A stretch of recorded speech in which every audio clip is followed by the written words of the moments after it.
بسم اللہ الرحمن الرحیم وبہ نستعین وهو خیر معین۔ کل یہ گفتگو جاری تھی کہ باطن کے خون کو پاک مانا جائے یا باطن کے خون کو اصالت نجاست خون کی بنیاد پر اس کو بھی نجس سمجھا جائے۔ تو بتایا گیا کہ روایات کے ذریعے سے بھی یہ بات پتہ چلتی ہے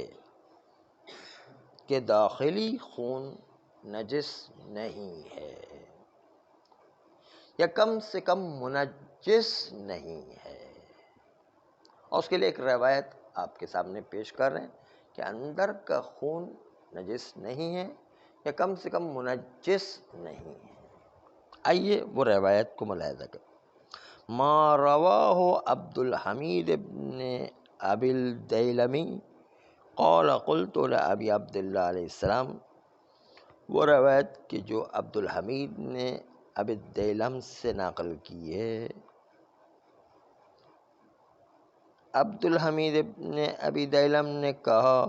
قلت لابی عبداللہ علیہ السلام، سوال کیا امام صادق علیہ السلام سے، رجل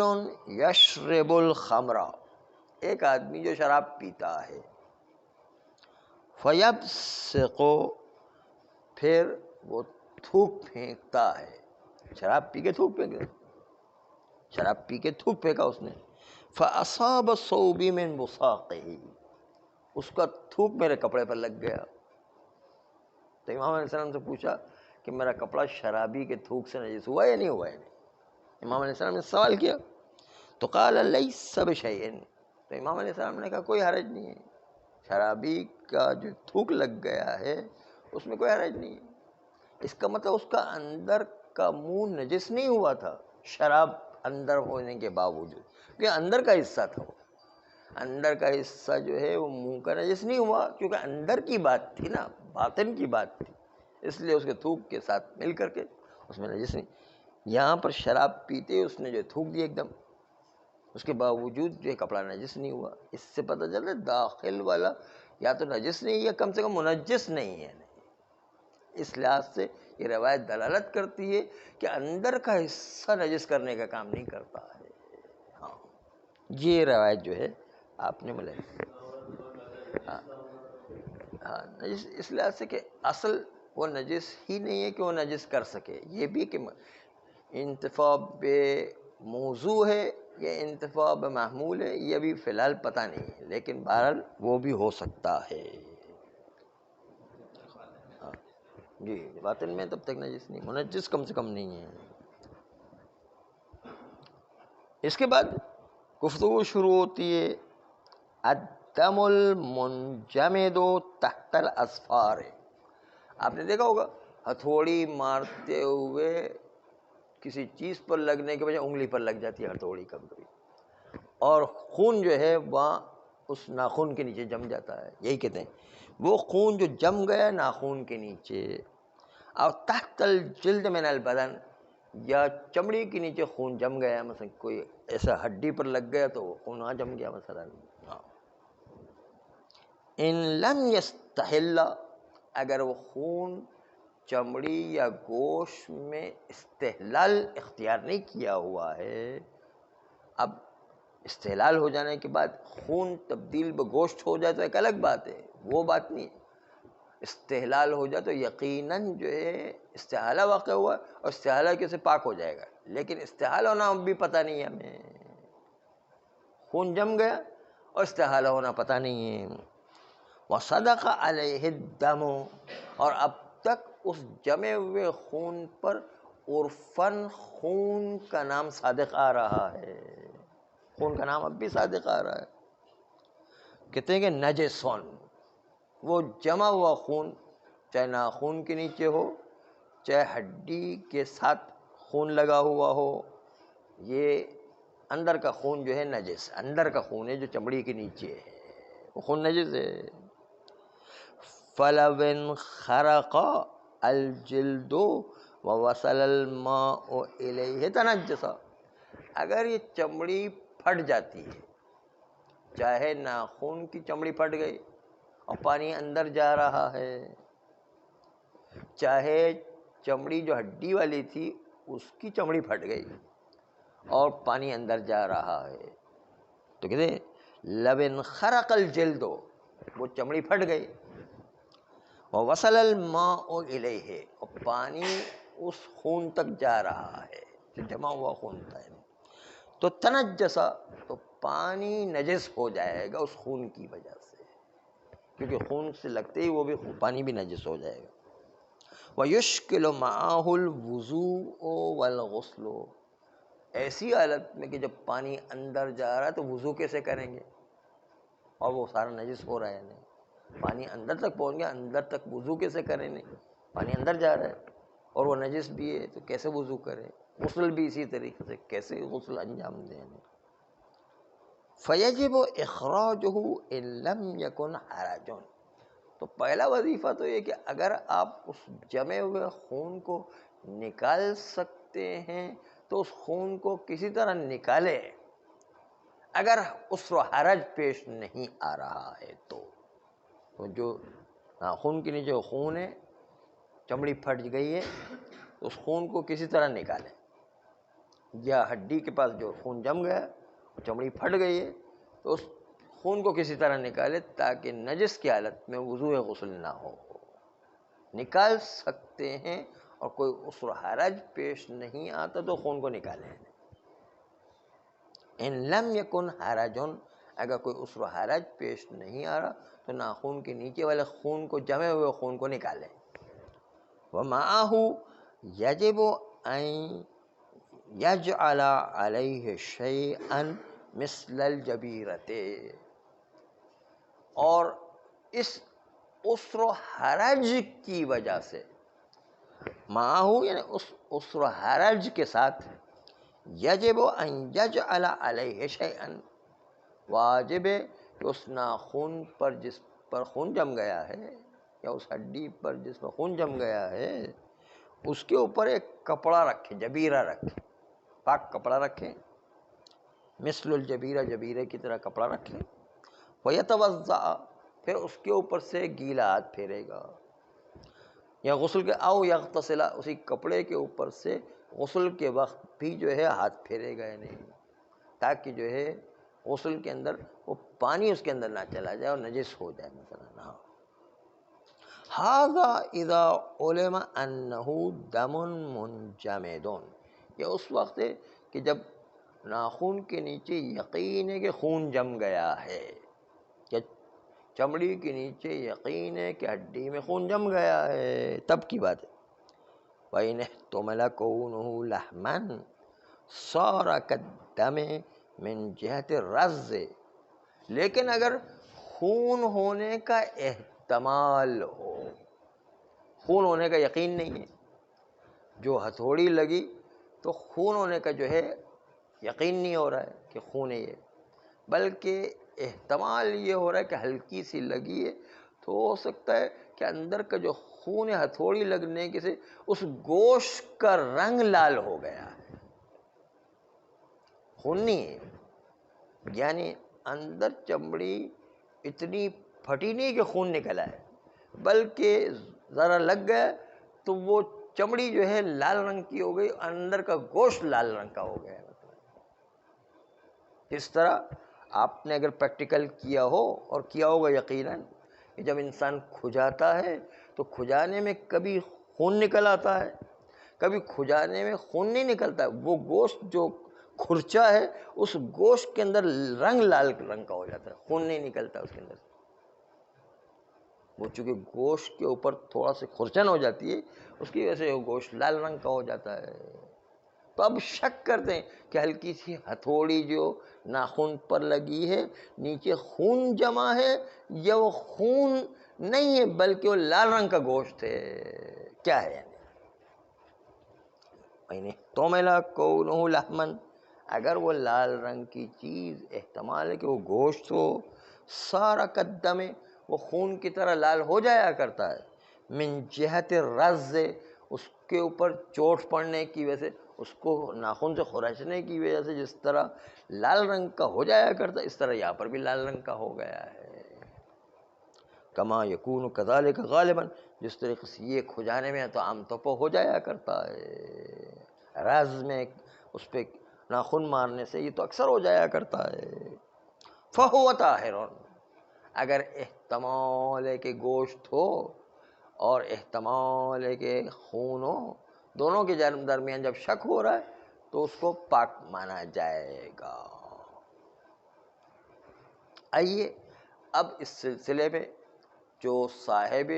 عروہ کی عبارت آپ کے سامنے پڑھی، اس کو اب آخوئی کی تجزیہ و تحلیل کے اعتبار سے عروہ کے حاشیے کے اندر ملاحظہ کرتی تنقیح میں. اچھا، وہ آخوئی کیا فرما رہے ہیں دیکھیں. فرماتے ہیں کہ یہ بات واضح ہے کہ جب خون ناخن کے نیچے جم گیا ہے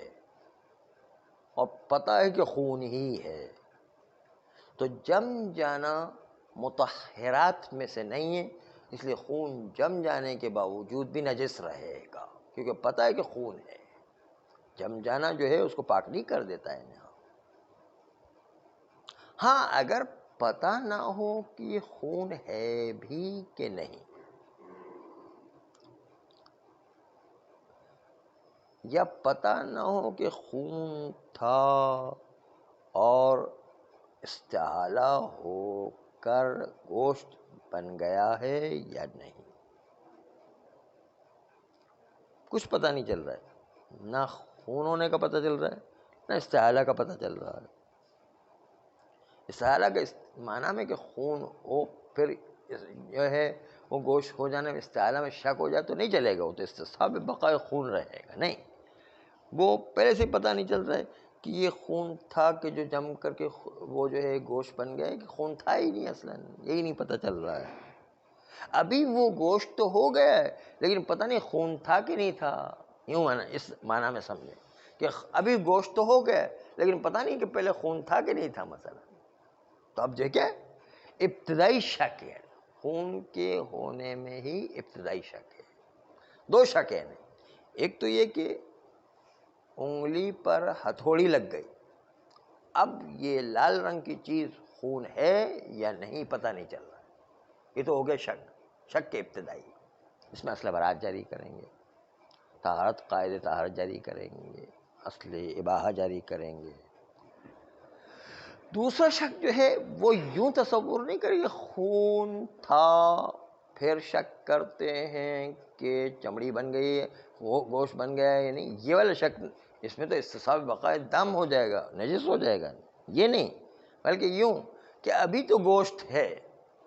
پتہ نہیں چل رہا ہے کہ یہ خون پہلے تھا کہ نہیں تھا. یعنی خون کے ہونے ہی میں گوشت بن جانے کے بعد خون ہونے ہی میں شک ہو جاتا ہے کہ یہ خون شروع سے تھا کہ نہیں تھا. یعنی ہاں گوشت تو اب ہو گیا ہے لیکن پتہ نہیں خون تھا کہ نہیں تھا. تو ایسی صورت میں بھی اصل طہارت و اصل براءت جاری کریں گے. فرماتے ہیں کہ ایسی صورت میں طہارت جاری کریں گے. کیوں؟ فلا اشکال فی طہارت ہی، ان دونوں صورتوں میں اس چمڑی کے پاک ہونے میں کوئی شک نہیں استحالت، کیونکہ ابھی تو فی الحال استحالہ ہو گئے لیکن پتہ نہیں ابتدا سے خون تھا کہ نہیں تھا. یا ایک جو ہے خون تھا اس کے بعد یقین ہو جائے کہ استحالہ ہو کے چمڑی بن گئی تو پھر بھی پاک ہو جائے گا. تین صورتیں ہو گئی. ایک صورت یہ کہ خون ہے کہ نہیں یہی پتہ نہیں. دوسری صورت یہ ہے کہ استحالہ ہو کر چمڑی تو بن گئی ہے لیکن پہلے سے خون تھا کہ نہیں یہی نہیں پتہ چل رہا. تیسری صورت یہ کہ خون تو تھا یقیناً، پھر بعد میں استحالہ بھی یقیناً گوشت ہو گیا ہے. تو ان تینوں صورتوں میں پاک ہوگا، کیونکہ یقیناً جو ہے وہ پاک ہو چکا ہے. تو یہ صورت بھی بتائیے. او کانا، یا کانا کا مطلب پہلے خون تھا، ولیکنہ استحال لحما، لیکن وہ خون یقیناً گوشت میں استحالہ ہو گئے. فلا اشکال فی طہارتی، تو اس خون کے پاک ہونے میں کوئی شک نہیں، للاستحالۃ، کیونکہ استحالہ واقع ہو گیا ہے، استحالہ یقینی ہے یہاں پر۔ آغائے کاظم طباطبائی صاحب عروہ نے کہا تھا کہ اگر خون کو نکالنے میں عسر و حرج ہو رہا ہو تو اس پر جبیرہ رکھ کر وضو یا غسل کرے۔ آخوئی کہتے نہیں، عسر و حرج پیش آ رہا ہو تو آپ تیمم کر کے نماز پڑھیں۔ آخو کہتے ہیں وہاں تیمم ہے عسر و حرج کے مورد کے اندر، کہ جہاں پر عسر و حرج ہو رہا ہے، خون نکالنا چمڑی کے نیچے سے مشکل ہو رہا ہے، تو آپ تیمم کریں، بس تیمم سے نماز پڑھیں، ختم ہو گیا۔ ہاں وہی معیار کریں کہ آغائے خوئی کے وہاں پر معیار یہ کہ عسر و حرج پیش آ جائے تو تیمم کرے بس۔ آغا کاظم طباطبائی کہتے نہیں، جبیرہ جہاں تک ممکن ہو سکے جبیرہ کرنا ہے، وضو ممکن جب تک ہو سکے وضو کرو، لیکن جہاں وضو ممکن ہی نہیں ہو رہا ہے کسی طرح سے بھی تو پھر وہ آپ تیمم کریں، دونوں میں فرق اتنا ہے۔ دوسرا جو ہے خوئی کا اشکال جبیرہ کے علاوہ یہ کہ آغائے طباطبائی نے، آغائے کاظم طباطبائی نے کہا غالباً یہ ہوا کرتا کہ لگنے کے بعد وہ لال رنگ کا خون غالب ہو جایا کرتا ہے۔ خوئی الٹا کہہ رہے کہ نہیں، غالباً لگ جانے کے بعد نیچے جو جمع ہوا ہوتا ہے وہ خون غالباً ہوا کرتا ہے، گوشت ہونا کبھی کبھی ہوتا ہے، عام طور پر خون ہی جمتا ہے وہ سے۔ دونوں میں یہ تشخیص موضوع میں فرق آ رہا ہے۔ آغائے کاظم طباطبائی کہتے ہیں کہ غالباً خون لال ہو جایا کرتا، آخو کہتے نہیں غالباً خون لال نہیں ہوتا بلکہ غالباً خون جم جایا کرتا ہے، تو وہ کہتے ہیں کہ گوشت ہے یا ناپاک ہے، آخو کہتے ہیں خون ہے یا نجس ہے، دونوں فرق اتنا پڑ جاتا ہے یہاں۔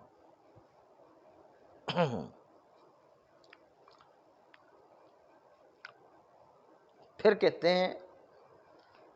کہ اگر کتا و سور زمینی ہو، بریان ہے، الکلب والخنزیر البریان، کتا و سور جو زمینی ہوا کرتے ہیں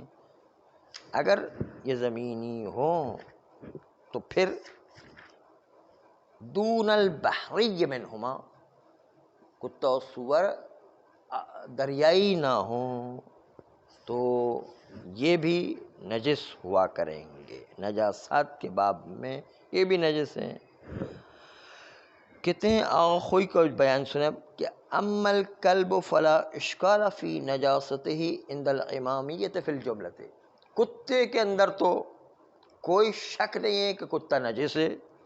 امامیہ کے نزدیک یعنی ہم فرقہ مذہب شیعہ کے نزدیک فی الجملہ اجمالی طور پر کتا نجس ہے، اس کی شرائط کیا ہوں گی وہ بعد میں بیان کریں گے، لیکن اجمالی طور پر یاد رکھے کہ کتا تو بے شک نجس ہے۔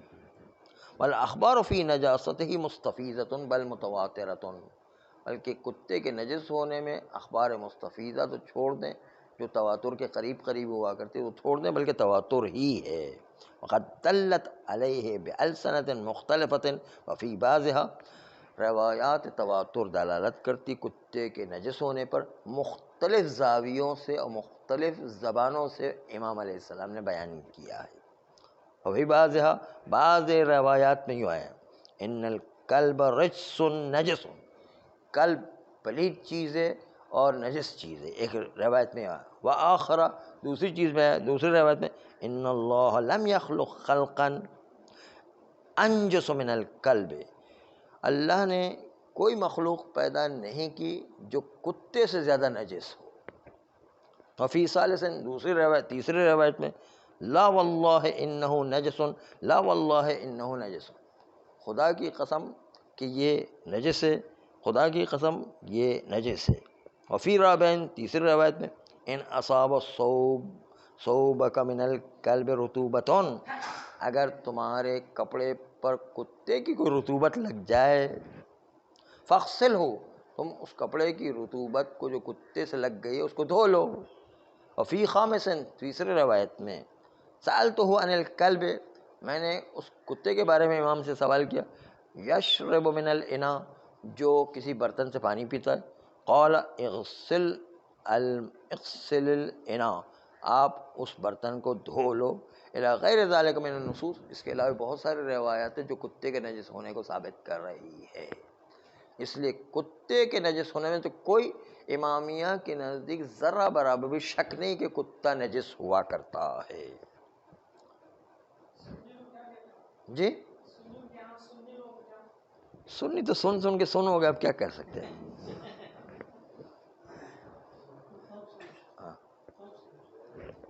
ان کا کوئی ان کو پتہ ہی نہیں ہے کہ کیا ہے، ان کو پتہ ہی نہیں ہوتا کہ کیا ہوتا ان کیا ہے۔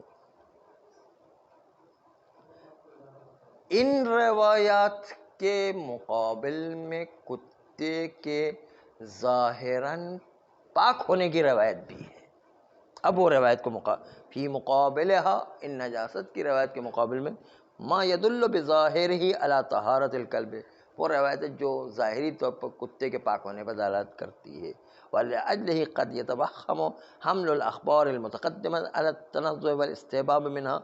کہتے ہیں کہ اسی لیے جو روایت نجس کی ہیں اس کو انہی طہارت والی روایت کو ملا کر کے نتیجہ نکالیں گے کہ کپڑے کو پاک کر لینا بہتر ہے، کپڑے کو پاک کر لینا مستحب ہے، واجب نہیں ہے۔